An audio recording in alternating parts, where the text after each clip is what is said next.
हिंदुत्व को बढ़ावा कैसे करके मिलेगा? हम कभी भी हमारे धर्म में कहीं पर भी ऐसा नहीं लिखा हुआ कि श्री रामचंद्र जी का जय जयकार करना गुनाह है। अगर गुनाह है तो वो गुनहगार मैं भी हूँ। जय श्री राम। फ़ायदा क्या? एक बात बताइए, इंदिरा जी के टाइम में बोला गया था नसबंदी कर दो।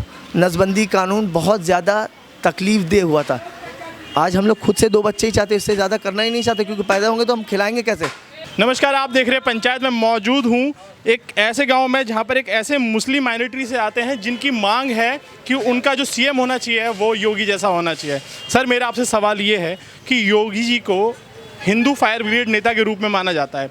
जगह जगह जहाँ वो जाते हैं वहाँ के स्टेट के नाम चेंज करने की वो रखते हैं मांग, स्टेशंस के नाम चेंज कर देते हैं। आपको नहीं लगता कि अगर वो यहाँ पर ऐसे सीएम आते हैं तो आपकी जो माइनॉरिटी है उसको खतरे में आ जाएंगी? मैं सबसे पहले आपको एक बात बोलना चाहता हूँ। जैसे आपने कहा कि स्टेट के नाम चेंज करना चाहते हैं, देश के नाम चेंज करना चाहते हैं, जगह जगह के नाम चेंज करना चाहते हैं, मैं उस दिन बहुत प्रसन्न हो जाऊंगा जिस दिन इंडिया ये नाम चेंज हो जाएगा। अगर इसका नाम जब तक इंडिया चेंज नहीं होता तो आज भी मुझे चुभता है कि मैं कभी भी ऐसा लगता है कि मैं अंग्रेज़ के साथ रह रहा हूँ। क्योंकि देखिए, ये हिंदुस्तान को 3 नाम से जाना जाता है।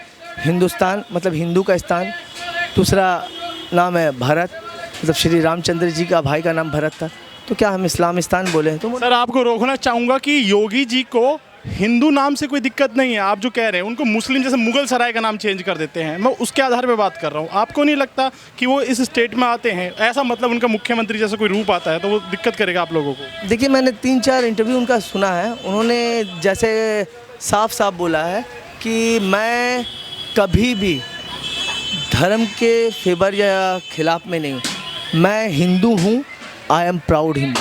चलिए सर, बहुत बढ़िया। बट एक और सवाल, श्री राम के नारे लगते हैं एक सभा में, लोकतांत्रिक देश है, सबको एक जैसा समान अधिकार है ना, हिंदू मुस्लिम की राजनीति नहीं होनी चाहिए, पर स्टेज से श्री राम के नारे लग रहे हैं। उसके आधार पे आपको नहीं लगता अगर यहाँ पे योगी सरकार आती है, मतलब बीजेपी की सरकार आती है, तो हिंदुत्व को बढ़ावा मिलेगा? देखिए, हिंदुत्व को बढ़ावा कैसे करके मिलेगा? हम कभी भी हमारे धर्म में कहीं पर भी ऐसा नहीं लिखा हुआ कि श्री रामचंद्र जी का जय जयकार करना गुनाह है। अगर गुनाह है तो वो गुनहगार मैं भी हूँ। जय श्री राम ये बोल देता हूँ तो क्या मैं इस्लाम से चला जाऊँ? मैं एक बात बोल दे रहा हूँ, अगर इतना ज़्यादा इस स्टेट से प्यार है ममता जी को या किसी को भी, तो वो सिर्फ बोल दे कि मुसलमान चीफ मिनिस्टर नेक्स्ट होगा, बस। और मेरा कोई डिमांड नहीं। हम लोग मुसलमान हैं, हम फिर से आपको वोटर कार्ड दिखा दे रहे, आधार कार्ड मैं अपने पॉकेट में लेकर चलता हूँ, क्योंकि मैं राष्ट्र हित में हूँ, तो मैं देश हित में हूँ। तो देखिए, मैं आपको भी दिखा दे रहा हूँ अपना। मेरा नाम जुल्फ़िकार अली है, बाप का नाम अब्दुल साजिद, मैं गार्डन डिश में रहता हूँ। ये प्रमाण पत्र है कि मैं आई एम इंडियन। तो बस यही मेरे लिए काफ़ी है। मुझे टोपी लगा के चलूँगा तो मैं मुसलमान हूँ, ऐसा तो नहीं। मैं 5 वक्त नमाज़ पढ़ता हूँ कि नहीं पढ़ता हूँ, मैं मुसलमान हूँ। उसके लिए मुझे कुछ दिखाना। योगी जी बोलते मैं हिंदू हूँ, मैं मुसलमान हूँ। एक और मेरे पास सवाल ये है कि अगर लोग कहते हैं कि जो शरिया कानून है बीजेपी ना आया उसको साथ छेड़छाड़ करिए, अगर वो आती है तो एनआरसी यहाँ पे लागू हो जाएगा, तो आप लोगों को उससे खतरा है कि भाई कहा जाता है कि आपसे कागज़ मांगे जाएंगे आपके? मैं गवर्नमेंट ऑफ इंडिया का बहुत आभारी हूँ मुसलमान होने के नाते, क्योंकि मैं आपको नेशनल रिकॉर्ड उठा कर दिखा दूँगा। 72 साल में आज तक नेशनल फ्लैग उतना नहीं निकाला मुसलमान ने जितना सिर्फ एनआरसी और सीएए के टाइम में। उतना नेशनल फ्लैग का सेल नहीं हुआ जितना ये लास्ट 6 महीने में सेल हुआ। मैं आपको इसका जीडीपी उठवा के दिखा दूंगा कि नेशनल फ्लैग का सेलिंग, नेशनल फ्लैग लेकर घूरना, हर एक आदमी बच्चा से लेके बड़ा तक वो अपने आप को बताना चाहता है कि मैं हिंदुस्तानी। तो ये बताने की ज़रूरत नहीं। मैं देखिए, मैं नेशनल फ्लैग लेके नहीं घूर, तो क्या मैं इंडियन नहीं हूँ? मुझे प्रूफ करने की ज़रूरत क्या है? मैं हूँ, मैं जैसा हूँ वैसे ही। तो ये बात से मैं बहुत खुश हूँ कि कम से कम सीएए के वजह से तो भारत का झंडा हर एक इंसान को लेकर चलना पड़ा। कोई भी पॉलिटिकल पार्टी का आज तक उतना सेल नहीं हुआ जितना नेशनल फ्लैग का सेल हुआ अकेला।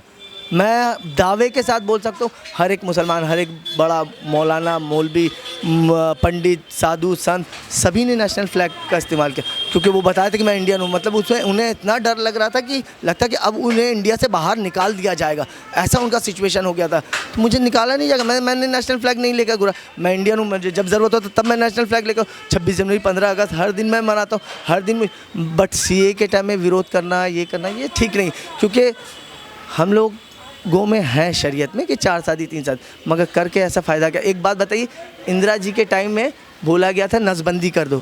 नसबंदी कानून बहुत ज़्यादा तकलीफ दे हुआ था। आज हम लोग खुद से 2 बच्चे ही चाहते, इससे ज़्यादा करना ही नहीं चाहते, क्योंकि पैदा होंगे तो हम खिलाएंगे कैसे? तो ये बात, तो आज मोदी जी ने नोटबंदी की, बहुत सारे ऐसा कानून किया जो बहुत बुरा लगता है। तो मेरे पापा का एक छोटा सा बात मैं आपको बोल रहा हूँ, 30 सेकंड में मैं आपका बात खत्म कर दूँ। मेरे पापा मुझे छोटे में बहुत मारते थे। क्यों मारते थे पता है? मैं पढ़ाई नहीं करता था।